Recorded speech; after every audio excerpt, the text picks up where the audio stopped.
Andarki namaskaram. Welcome to today's explainer. Let's just dive right in, shall we? Today, we are dissecting the absolute backbone of decision-making in C programming, the if and if-else conditional statements. Whether you're scripting a basic calculator or architecting some massive game engine, these statements are literally what dictate how your code routes data. It's super important. So let's break down the logic step by step and see how these conditional pathways actually operate behind the scenes. Okay, let's start with a really simple, everyday question. Is it raining outside?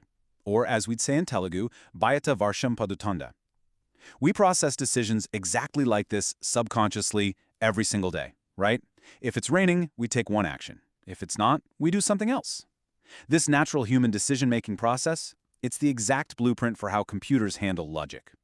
Computers might seem super complex, but at their core, they're really just asking simple questions just like this one and taking action based on the answer.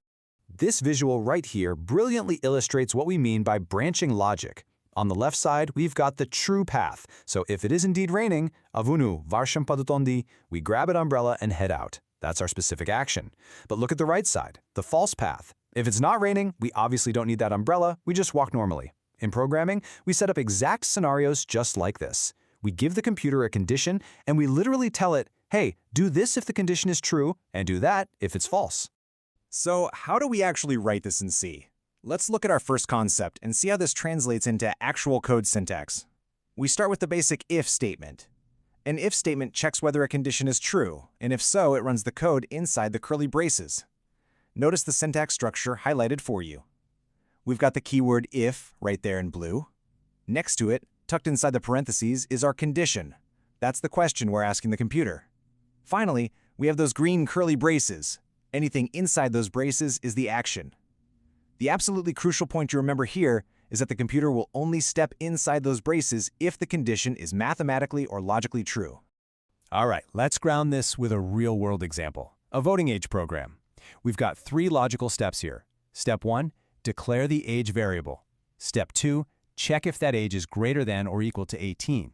Step 3, print the output if true.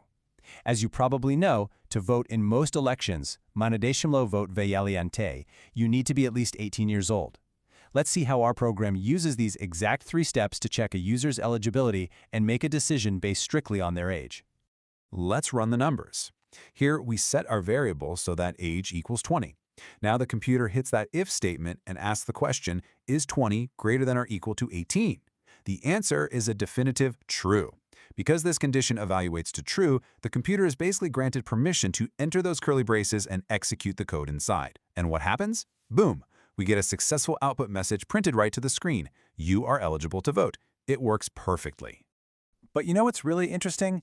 What happens when things don't go as planned?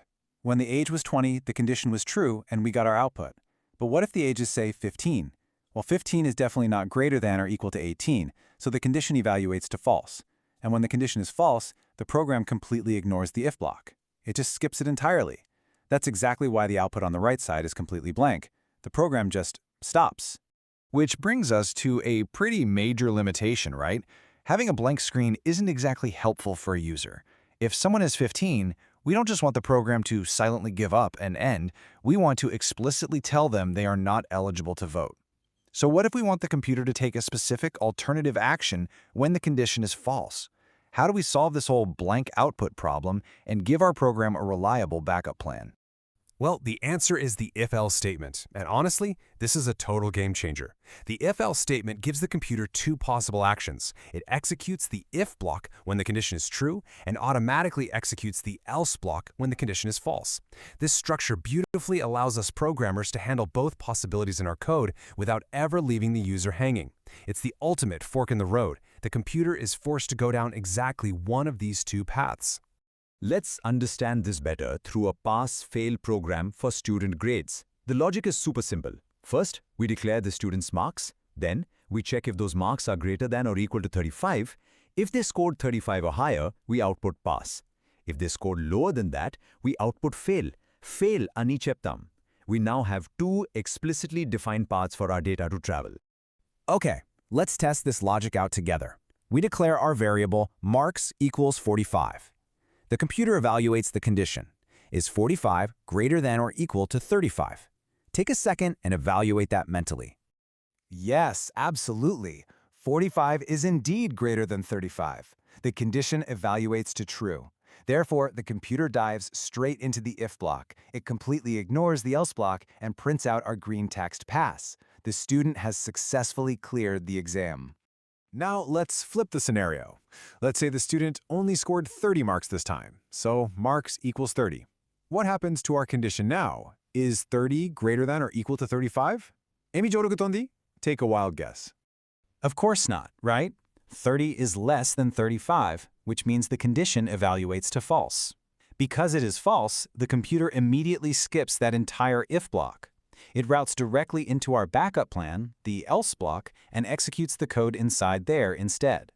As a result, we get our red text output, fail. The program successfully handled both scenarios, providing clear feedback no matter what the input was. Let's quickly recap what we've covered by looking at this matrix. This brilliantly illustrates the exact differences side by side.